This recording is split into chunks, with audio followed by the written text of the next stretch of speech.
Hello नमस्कार, this is Anshul. Welcome to study by knowledge. I hope आप सब बहुत अच्छे होंगे।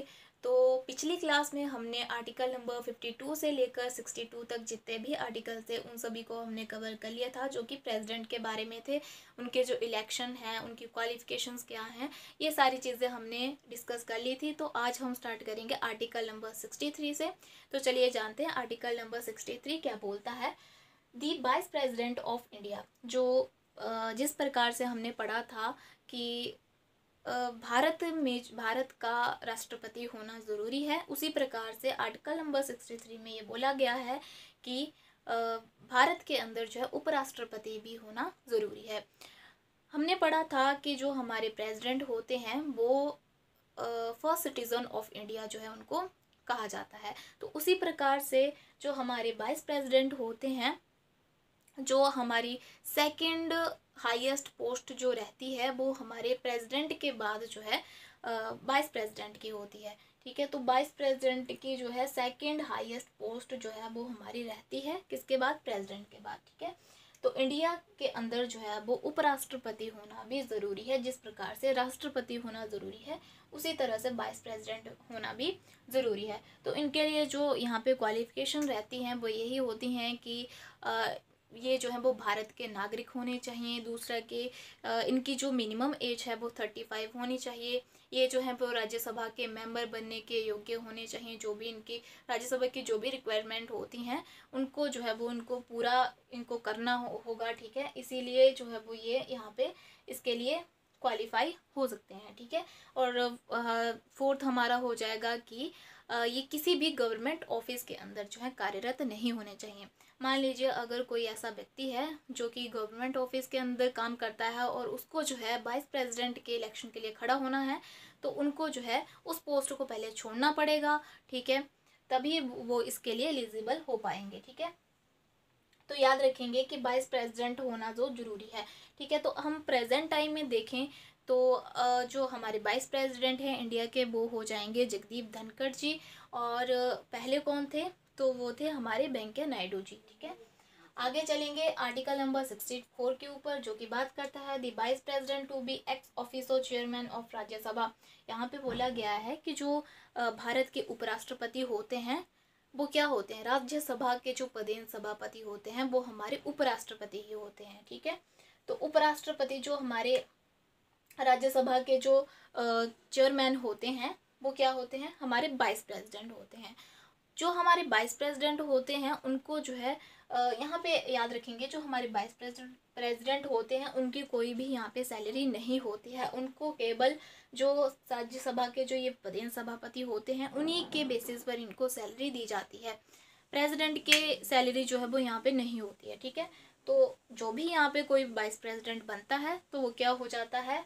राज्यसभा का एक्स ऑफिसो चेयरमैन बन जाता है। ठीक है, तो याद रखेंगे। आगे है हमारा आर्टिकल नंबर 65, जो कि बात करता है the vice president to act as a president to discharge his functions during casual vacancies in the office during the absence. ठीक है, यहाँ पे क्या बोला गया है कि जो वाइस प्रेसिडेंट होते हैं वो प्रेसिडेंट की जगह पर काम कर सकते हैं। कब काम कर सकते हैं? जब प्रेसिडेंट की जो पोस्ट होती है वो खाली होती है, किसी कारण से उनकी जो पोस्ट है वो खाली हो जाती है, तो उस जगह पर हमारे वाइस प्रेसिडेंट यहाँ पे काम कर सकते हैं अंडर आर्टिकल नंबर 65।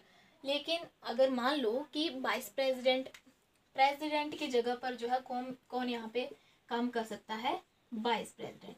अगर मान लो वाइस प्रेसिडेंट भी ना हो तो यहाँ पे कौन काम करता है? यहाँ पे सीजीआई काम करती है। ठीक है, chief justice of India. And साथ ही में अगर मान लो कि सीजीआई भी ना हो तो मोस्ट सीनियर जज ऑफ सुप्रीम कोर्ट। ठीक है, सुप्रीम कोर्ट के जो सीनियर जज होते हैं वो यहाँ पे काम करते हैं। ठीक है, तो यहाँ पे आपको याद रखना है कि ऐसे कौन से व्यक्ति हैं जो कि जिन्होंने क्या मतलब प्रेसिडेंट के ना होने पर और वाइस प्रेसिडेंट के ना होने पर यहाँ पे काम किया था। ठीक है, कौन से ऐसे व्यक्ति हैं जिन्होंने यहाँ पे इनकी अब्सेंस में जो है वो काम किया था? तो सीजीआई। कौन से सीजीआई? ठीक है, तो ये हो जाएगा हमारा जो एम हिदायतुल्ला थे। ठीक है, उन्होंने यहाँ पे इनकी एब्सेंस में यहाँ पे काम किया था। कब किया था? 1969 में इन्होंने काम किया था। ठीक है, सीजीआई थे हमारे। ठीक है, उन्होंने जो है प्रेसिडेंट और वाइस प्रेसिडेंट के अनुपस्थिति पर यहाँ पे काम किया था। किसने? एम हिदायतुल्लाह ने। ठीक है, और याद रखेंगे कि जो वाइस प्रेसिडेंट होते हैं वो प्रेसिडेंट की जगह पर यहाँ पे काम कर सकते हैं।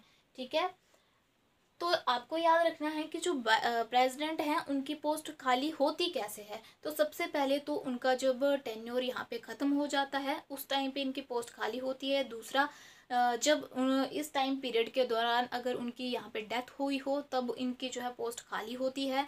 तीसरा, कि अगर इनको इम्पीचमेंट के द्वारा यहाँ पे हटाया गया हो तब इनकी यहाँ पे पोस्ट खाली होगी, और उस टाइम पे जो है वो हमारे वाइस प्रेसिडेंट यहाँ पे काम करेंगे।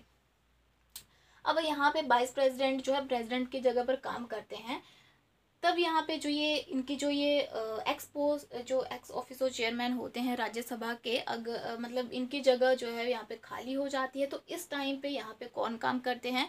तो जो डिप्टी चेयरमैन होंगे वो यहाँ पे काम करते हैं। ठीक है, किसकी जगह पे? अगर वाइस प्रेसिडेंट जो है प्रेसिडेंट की जगह पर काम करते हो तो यहाँ पे कौन काम करेगा? डिप्टी चेयरमैन यहाँ पे काम करेंगे। ठीक है, तो यहाँ पे याद रखेंगे कि जो वाइस प्रेसिडेंट होते हैं मतलब कब तक मतलब कितने टाइम के लिए ये काम कर सकते हैं, यानी कि प्रेसिडेंट की जो पोस्ट है वो कितने टाइम के लिए खाली रह सकती है? तो ओनली 6 मंथ्स के लिए ही ये खाली रहती है। कितने मंथ्स के लिए? 6 मंथ्स के लिए। 6 मंथ्स के अंदर अंदर जो है वो प्रेसिडेंट का होना जो है वो अनिवार्य होता है। ठीक है, इनके इलेक्शन करवाना ज़रूरी होता है। ठीक है, आगे है हमारा आर्टिकल नंबर 66 जो कि बात करता है इलेक्शन ऑफ वाइस प्रेसिडेंट की। जो हमारे प्रेसिडेंट के इलेक्शन होते हैं और वाइस प्रेसिडेंट के इलेक्शन होते हैं वो सेम ही, इनका जो ये मेथड होता है वो सेम ही होता है, लेकिन यहाँ पे आपको एक डिफरेंस यहाँ पे देखने को मिलेगा। यहाँ पे जो है वो पार्टिसिपेट करेंगे, देखिए थोड़ा सा यहाँ पे कंपेयर करते हुए चलेंगे। यहाँ पे मान लो प्रेसिडेंट, ठीक है, वाइस प्रेसिडेंट,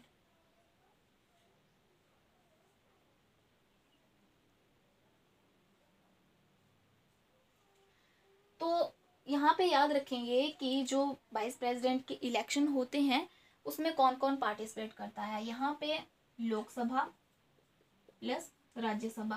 प्रेसिडेंट के इलेक्शन के लिए कौन पार्टिसिपेट करेगा? यहाँ पे भी लोकसभा प्लस राज्यसभा। लेकिन यहाँ पे जो है आपको देखने को मिलेगा इलेक्टेड मेंबर्स, ठीक है, कहाँ के? लोकसभा के प्लस राज्यसभा के, दोनों हाउसेस के इलेक्टेड मेंबर्स भी होंगे और नॉमिनेटेड मेंबर्स भी होंगे। और यहाँ पे आपको याद रखना है कि जो प्रेसिडेंट के इलेक्शन होते हैं उसमें केवल आपको इलेक्टेड मेंबर्स ही देखने को मिलेंगे। ओनली इलेक्टेड मेंबर्स होंगे किसके? प्रेसिडेंट के इलेक्शन के लिए। और वाइस प्रेसिडेंट के इलेक्शन के लिए इलेक्टेड मेंबर्स भी होंगे, साथ में नॉमिनेटेड मेंबर्स भी यहाँ पे पार्टिसिपेट करेंगे। प्रेसिडेंट के इलेक्शन के लिए और कौन यहाँ पे पार्टिसिपेट करता है? तो जो स्टेट लेजिस्लेचर होती है, ठीक है, वहाँ से मेंबर होंगे, ठीक है, और साथ में यूनियन टेरिटरी जो होती है पुडुचेरी एंड दिल्ली, वहाँ से इलेक्टेड मेंबर्स यहाँ पे पार्टिसिपेट करते हैं। ठीक है, किसके लिए? प्रेसिडेंट के इलेक्शन के लिए। वाइस प्रेसिडेंट के इलेक्शन के लिए कौन होगा? लोकसभा प्लस राज्यसभा के इलेक्टेड मेंबर्स भी होंगे, नॉमिनेटेड मेंबर्स भी होंगे। प्रेसिडेंट के इलेक्शन के लिए ओनली इलेक्टेड मेंबर्स ही होंगे। ठीक है, तो यहाँ पे ये चीज़ याद रखेंगे। और इलेक्शन के लिए जो क्वालिफिकेशन मैंने बताई कि भारत का नागरिक होना चाहिए, उनकी कम से कम 35 एज उनकी होनी चाहिए, और वो राज्यसभा के मेंबर बनने के योग्य होने चाहिए, और साथ ही में जो है किसी भी गवर्नमेंट ऑफिस के अंदर जो है वो कार्यरत नहीं होने चाहिए। ठीक है, तो ये इनकी क्वालिफिकेशन होती हैं। ठीक है, आगे है हमारा आर्टिकल नंबर 67 जो कि बात करता है term of office of vice president. इनके टेन्योर के बारे में बात करेगा आर्टिकल नंबर 67। तो टेन्योर इनका कितने साल का होता है? 5 साल का होता है। प्रेसिडेंट का कितने साल का होता है? 5 साल का होता है। ठीक है, अगर मान लीजिए अगर वाइस प्रेसिडेंट को हटाना हो तो इनके लिए कोई ऐसे इम्पीचमेंट तो नहीं है।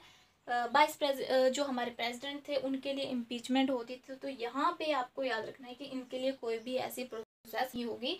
इसमें क्या होगा कि राज्यसभा जो है रेजोल्यूशन पास करेगा, ठीक है। वहाँ पे क्या था, लोकसभा राज्यसभा कोई भी यहाँ पे जो है रेजोल्यूशन पास कर सकता था, लेकिन यहाँ पे क्या होगा, केवल राज्यसभा ही यहाँ पे स्टार्ट करेगा, रेजोल्यूशन पास करेगा, फिर पूरे लोकसभा में को भेजा जाएगा और वहाँ से जो है 2/3 मेंबर्स के वहाँ पे अगर साइन हो जाते हैं, अगर लोकसभा एग्री कर देता है तो यहाँ पे इनको हटाया जा सकता है, ठीक है। तो ये सारी प्रोसेस जो है इनकी होती है हटाने की। और ये जो है अपना जो रेजिग्नेशन लेटर है वो किसे देते हैं, किसे हैंड ओवर करते हैं, तो ये हो जाएगा प्रेसिडेंट को ये अपना जो है रेजिग्नेशन लेटर देते हैं, ठीक है। आगे चलते हैं आर्टिकल नंबर 68 के ऊपर, जो कि बात करता है time of holding election to fill vacancy in the office of vice president and the term of office of person elected to fill casual vacancy. यहाँ पे ऐसा बोला गया है, इसमें ऐसा ज़्यादा कुछ नहीं है कि उपराष्ट्रपति का जो टाइम पीरियड है उसके मतलब उसका जो टेन्योर है उसके समाप्त होने से पहले ही जो है यहाँ पे उपराष्ट्रपति इलेक्शन जो है वो करवाए जाते हैं, ठीक है। ये जो पूरा प्रोसेस होता है इलेक्शन का वो पहले ही इस प्रोसेस को पूरा कर लिया जाता है, ठीक है। उनके टेन्योर से मतलब उनका टेन्योर पूरा होने से पहले ही ऐसा सब कुछ यहाँ पे पूरा यहाँ पे इस प्रोसेस को ख़त्म कर लिया जाता है, ठीक है, अंडर आर्टिकल नंबर 68। आगे है आर्टिकल नंबर 69 जो कि बात करता है oath by the vice president. जो शपथ होती है प्रेसिडेंट वाइस प्रेसिडेंट की वो हमें आर्टिकल नंबर 69 में देखने को मिलेगी। तो इनको जो है वो कौन यहाँ पे शपथ दिलाते हैं, जो हमारे प्रेसिडेंट होते हैं वो वाइस प्रेसिडेंट को शपथ दिलाते हैं। और जो हमारे प्रेसिडेंट होते हैं उनको कौन शपथ दिलाता है, तो CGI जो है उनको शपथ दिलाने का काम करते हैं, ठीक है। तो ये जो है किसके नाम पर शपथ लेते हैं, एक तो गॉड के नाम पर ये शपथ लेंगे और दूसरा जो है अपने कॉन्स्टिट्यूशन के नाम पर ये शपथ लेते हैं, ठीक है। तो इस बात को आप याद रखेंगे, ठीक है। तो एक बार फिर से देखेंगे आर्टिकल नंबर 63 क्या बोलता है, वाइस प्रेसिडेंट जो है होना ज़रूरी है, ठीक है, उपराष्ट्रपति होना ज़रूरी है अंडर आर्टिकल नंबर 63, ठीक है। Article number 64 the vice president to be an ex officio chairman of Rajya Sabha. जो वाइस प्रेसिडेंट होते हैं वही जो हैं वो राज्यसभा के प्रदेश सभापति होते हैं, ठीक है। Article number 65 the vice president to act as. जो वाइस प्रेसिडेंट होते हैं वो प्रेसिडेंट की जगह पर काम कर सकते हैं, केवल 6 महीनों के लिए ही वे यहाँ पे काम कर सकते हैं, ठीक है। तो 6 महीनों के लिए कौन काम कर सकते हैं, वाइस प्रेसिडेंट यहाँ पे काम कर सकते हैं। वाइस प्रेसिडेंट ना हो तो CGI यहाँ पे काम करेगी, और CGI भी ना हो तो जो मोस्ट सीनियर जज होते हैं सुप्रीम कोर्ट के वो यहाँ पर काम करते हैं, ठीक है। आगे है हमारा आर्टिकल नंबर 66 जो कि बात करता है इलेक्शन के बारे में। किसके इलेक्शन के बारे में, वाइस प्रेसिडेंट के इलेक्शन के बारे में। तो जिस प्रकार से हमारा प्रेसिडेंट के इलेक्शन होते हैं कि मान लीजिए 3 पर्सन हैं जिसको सबसे फर्स्ट नंबर पर यहाँ पे रखा गया होगा, फर्स्ट प्रायोरिटी जिसको जितनी सबसे ज़्यादा बार जिस व्यक्ति को यहाँ पे दी गई होगी तो उसी को यहाँ पे वाइस प्रेसिडेंट जो है वो बनाया जाता है, ठीक है, जैसे कि प्रेसिडेंट के केस में था, ठीक है। आगे है हमारा कि और पार्टिसिपेट कौन कौन करते हैं ये आपको देख लेंगे, ठीक है। ओनली यहाँ पे प्रेसिडेंट के केस में इलेक्टेड ही होंगे, लेकिन वाइस प्रेसिडेंट के केस में दोनों होंगे, ठीक है, इलेक्टेड भी होंगे, नॉमिनेटेड भी होंगे, मनोनीत सदस्य भी होंगे और जो चुने गए होंगे वो भी होंगे, ठीक है। आगे है हमारा आर्टिकल नंबर 67 टेन्योर के बारे में बात करेगा। कितने साल का होता है, 5 साल का होता है, ठीक है। मिनिमम एज जो है इनकी 35 रहेगी, ठीक है।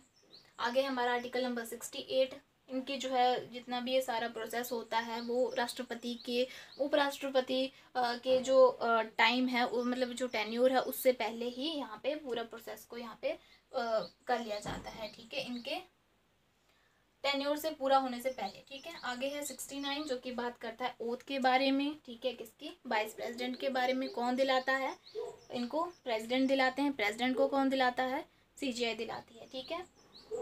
तो आज के लिए बस इतना ही। आर्टिकल नंबर 69 तक हमने पढ़ लिया और कल हम आगे के जो आर्टिकल रह जाते हैं उनको हम कल से कंटिन्यू करेंगे। तो इसी के साथ जो है वो हमारा ये क्लास जो है यहीं पे ख़त्म होती है। तो थैंक यू सो मच। जय हिंद, जय भारत।